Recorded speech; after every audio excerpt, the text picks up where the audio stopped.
Alrighty people, well, I went on a road trip and I got quite a few videos on that. Some of them are just showing a bunch of trees and a bit of waffle, and yeah, I'm not saying that they're all going to be the most interesting, but I basically slept through 2 frosts in a row. The first frost was on the forecast, with the forecast saying that the second night was going to be very close to freezing, right on the border of it. And then the second night, well, you know, the forecast changed, and all I got was a screenshot of the second forecast, and it turned out the second night was a frost as well. So 2 frosts in a row. Unfortunately, the first morning I videoed the frost in the van and showed me number plate twice, so you'll probably never get to see that video. Maybe one day, but probably not. So anyway, there's yeah, this camera also decided to go flat through breakfast on the first morning, so that ended up being a 10-minute video, sort of cut short. I also forget that butane stoves tend to not like the cold, or, you know, the cans get cold and they sort of shut off, and I completely forgot about all of that and was confused as to why the butane stove was doing it. Fortunately, it's a dual burner, so I managed to swap back and forth. Second night, first night, no heating at all, except I did light 2 little candles in the last hour that went out in like 45 minutes or an hour, and made no difference. Second night I had a hot water bottle that lasted halfway through the night, that was only sort of simmering water in it, like it was, like probably, well, scalding temperature water was what it was. It wasn't even simmering, and I had to use one of the USB pads for the last few hours there.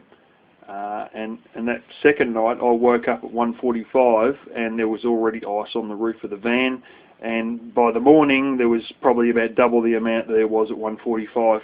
And I'm surprised at how, you know, how easy you can sleep in that with ice on the vehicle.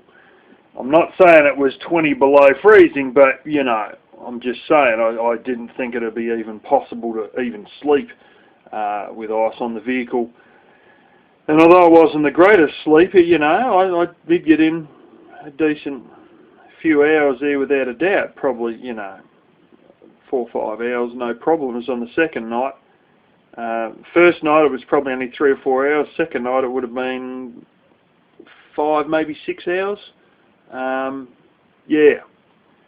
So yeah, anyway, they'll all be going up in due course. Yeah.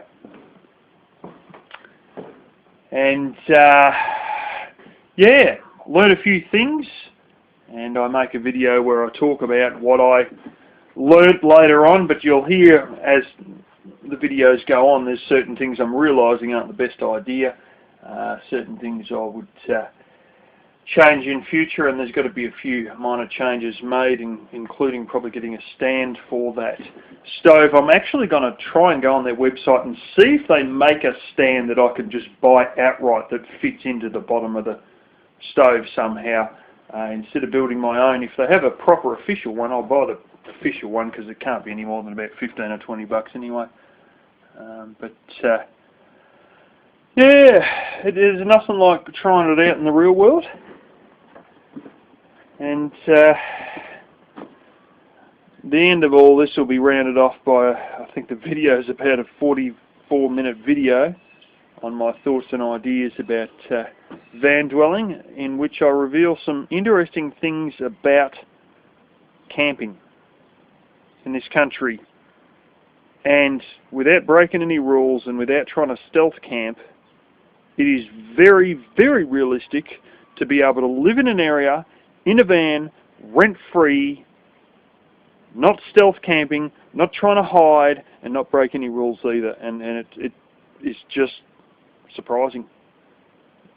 I really come to realise it when I was up there, and you know, talking to the people that I house sit for, and they sort of said, look, there are people who, you know, have spent years in these camping areas, sometimes rotating, sometimes a year or two in the same spot. And yeah, I'll go into that with a bit more depth later.